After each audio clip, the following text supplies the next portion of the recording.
കനത്ത മഴയിൽ ഡൽഹിയിലെ താഴ്ന്ന മേഖലകൾ വെള്ളക്കെട്ടിലാണ്. നിരവധി വീടുകളിൽ വെള്ളം കയറി. ഹിമാചൽ പ്രദേശ്, പഞ്ചാബ്, ജമ്മു കാശ്മീർ എന്നിവിടങ്ങളിലും മഴക്കെടുതി അതിരൂക്ഷമാണ്.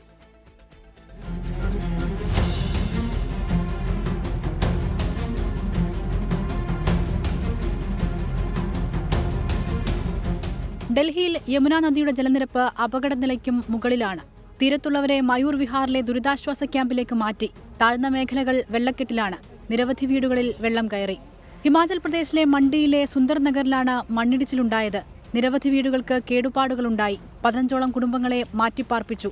ജൂൺ 20 മുതലുള്ള കണക്കനുസരിച്ച് മഴക്കെടുതിയിൽ ഹിമാചലിൽ 340 പേരാണ് മരിച്ചത്. മഴക്കെടുതി രൂക്ഷമായ പഞ്ചാബിൽ കേന്ദ്രമന്ത്രി ശിവരാജ് സിംഗ് ചൌഹാൻ നാളെ സന്ദർശനം നടത്തും.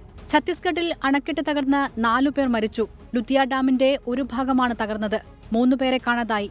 ജയ്പൂരിൽ SMS ആശുപത്രിയിൽ വെള്ളം കയറി. തുടർച്ചയായ മഴയിൽ ജമ്മു കശ്മീരിൽ നദികൾ കരകവിഞ്ഞൊഴുകുകയാണ്. യമുന നദി കരകവിഞ്ഞതോടെ ഡൽഹിയിലെ താഴ്ന്ന മേഖലകളെല്ലാം വെള്ളക്കെട്ടിലാണ്. യമുന ഘട്ടിൽ നിന്നടക്കമുള്ള നിരവധി ആളുകളെ ദുരിതാശ്വാസ ക്യാമ്പുകളിലേക്ക് മാറ്റി. ഡൽഹിയിൽ ഉൾപ്പെടെ മഴ ഇനിയും ശക്തമാകുമെന്നാണ് കാലാവസ്ഥാ നിരീക്ഷണ കേന്ദ്രത്തിന്റെ മുന്നറിയിപ്പ്. ഡൽഹിയിലെ യമുന ഘട്ടിൽ നിന്നും ക്യാമറാമാൻ ജോഗേഷ് സിംഗിനൊപ്പം വിനീത VG 24. ലോകത്തെവിടെയായാലും ഏത് സമയത്തും 24 വാർത്തകളും ഓഗ്മെന്റഡ് റിയാലിറ്റി പാക്കേജുകളും എക്സ്പ്ലെയിനറുകളും വിശദമായി കാണാൻ ഞങ്ങളുടെ യൂട്യൂബ് ചാനൽ നിങ്ങൾക്ക് സബ്സ്ക്രൈബ് ചെയ്യാം.